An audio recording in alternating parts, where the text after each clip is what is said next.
તો હવે આપણે સ્વાધ્યાય 5.2 ના જે ગયા લેક્ચરમાં 6 સુધી ક્વેશ્ચન કર્યા, હવે પ્રશ્ન 7 તરફ વધીશું. તો આ છે પ્રશ્ન 7 નો ક્વેશ્ચન. સમાંતર શ્રેણીનું 11મું પદ છે 38 અને 16મું પદ છે 73. તો તમારે જે શોધવાનું છે તે છે તેનું 31મું પદ. તો પેલા જે વસ્તુ આપેલી છે તે લખી દઈએ. A11 શું આપ્યું છે? 38. એન્ડ બીજી શું ઇન્ફોર્મેશન છે? A16 is equal to 73. And આપણે શું શોધવું છે? તેનું 31મું પદ મતલબ A31. હવે ખબર છે આપણને કોઈ પણ સૂત્ર શોધવા માટે A31મું પદ એના બરાબર શું થશે? A plus 30 into D. તો A અને D ની કિંમત મને ખબર હોવી જોઈએ. તો એ કિંમત શોધવા માટે આ બે પદ આપેલા છે તો તે ઇનફ છે. A11 શું થશે?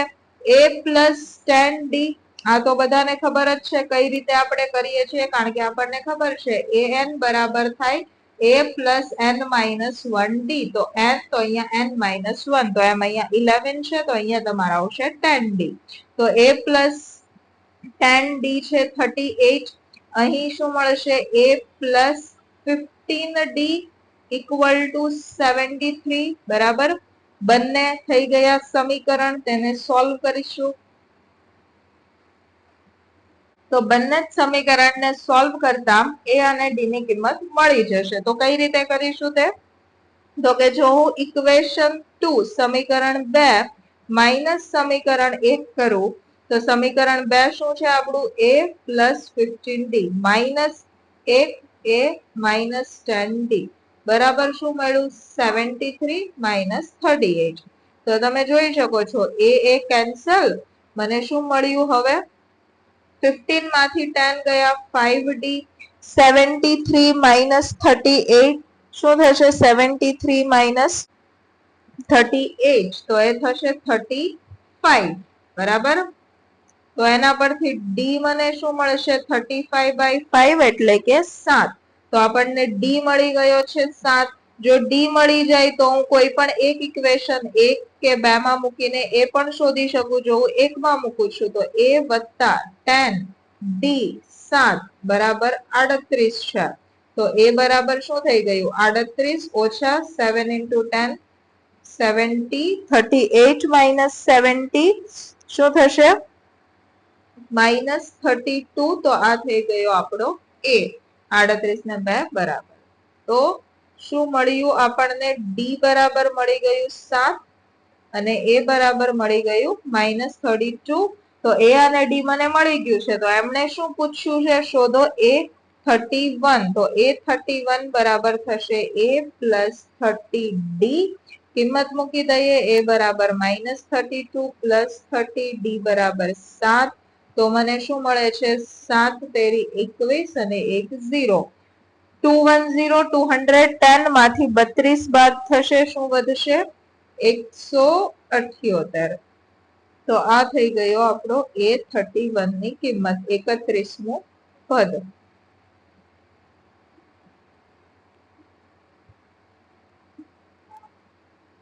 આ થઈ ગયું 31મું પદ. તો હું લખી દઉં કે આપેલી સમાંતર શ્રેણીનું 31મું પદ શું મળ્યું આપણને? 178.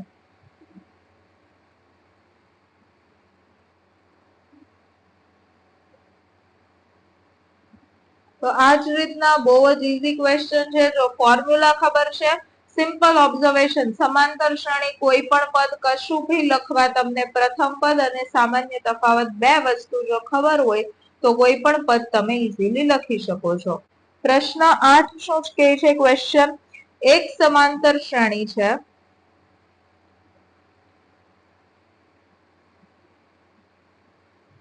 એક સમાંતર શ્રેણીમાં 50 પદ છે એવું આપેલું છે.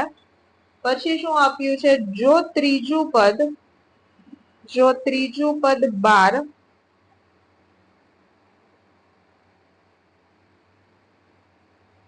અને છેલ્લું પદ 106 હોય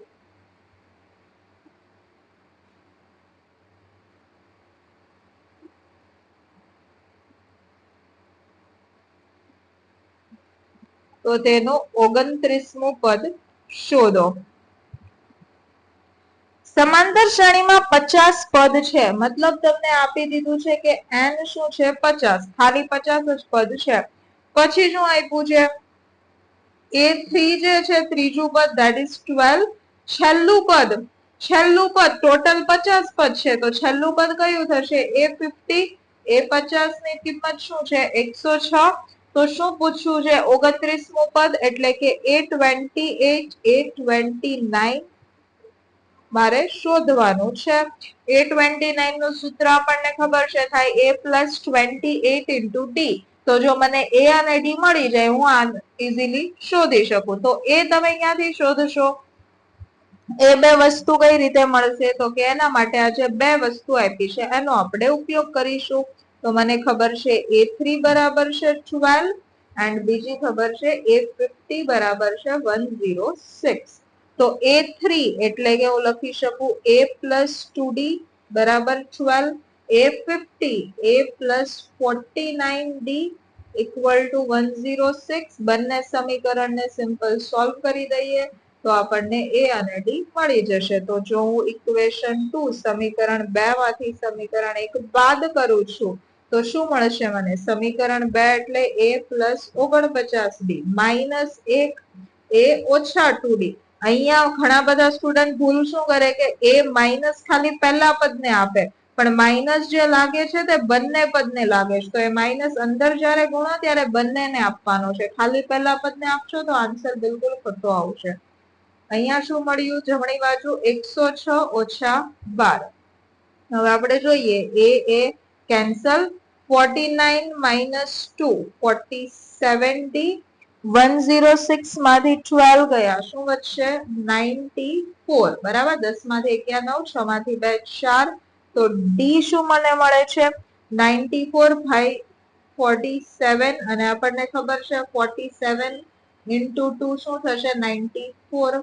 તો આના પરથી મને ડી મળી ગયો 2.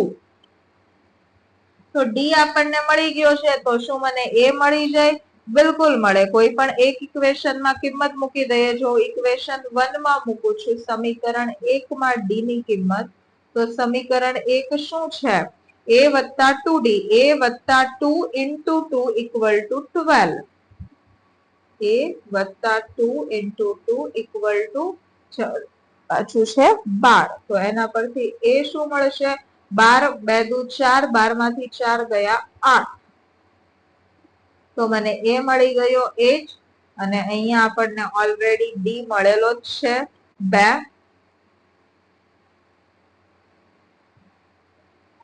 ઓકે. તો એ અને ડી મળી ગયા. હવે આપણે શું શોધવું છે?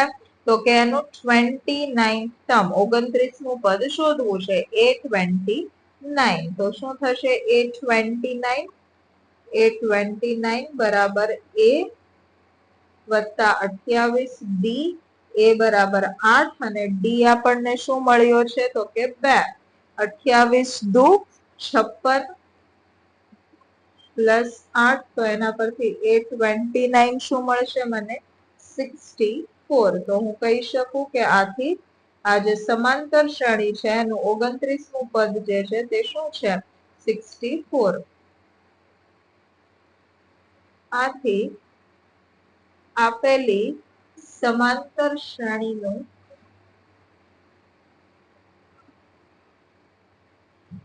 29મું પદ જે છે તે છે 64. બરાબર. તો આની જ સાથે પ્રશ્ન 8 જે છે તે થાય છે કમ્પ્લીટ. હવે જોઈએ પ્રશ્ન 9 શું કહે છે ક્વેશ્ચન. તો પ્રશ્ન 9 નો ક્વેશ્ચન લખીએ પહેલા. જો સમાંતર શ્રેણી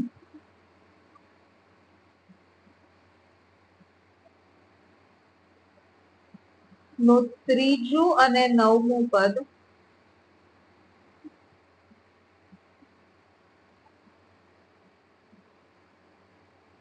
અનુક્રમે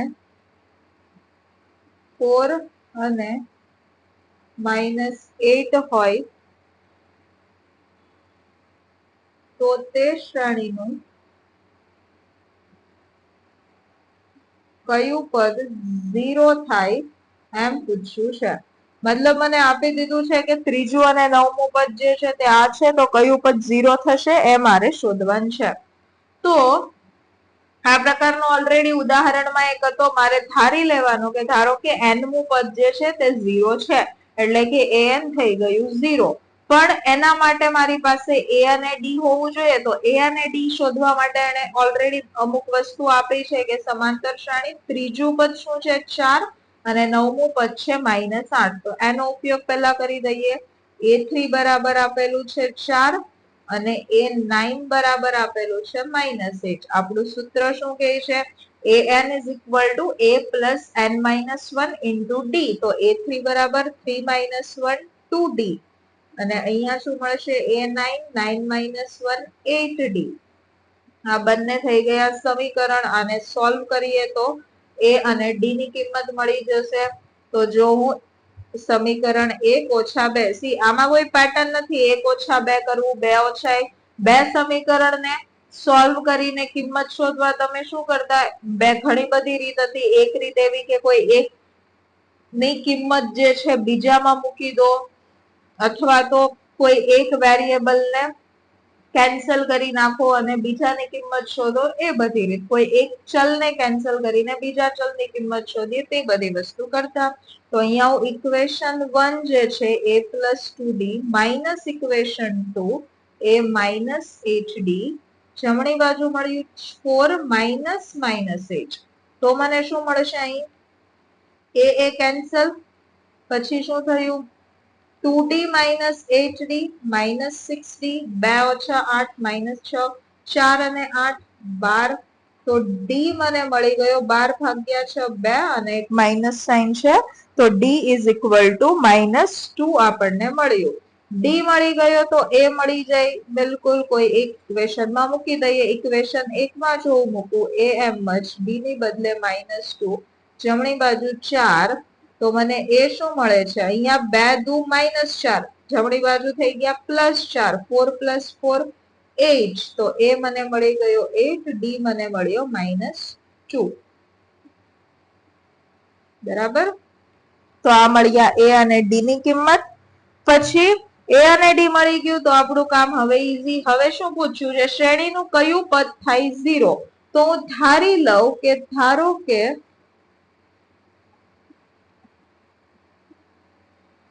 આપેલી સમાંતર શ્રેણીનું n-મું પદ જે છે તે 0 છે.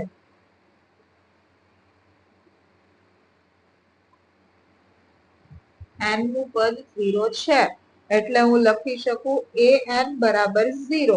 an નું સૂત્ર શું છે?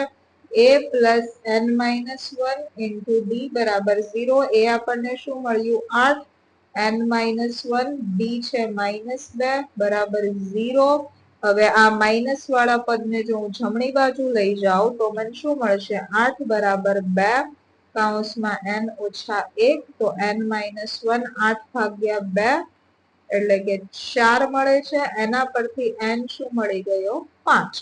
મતલબ કે આપેલી શ્રેણીનું 5મું પદ છે તે 0 થશે. તો આથી તમે કહી શકો કે આપેલી સમાંતર શ્રેણીનું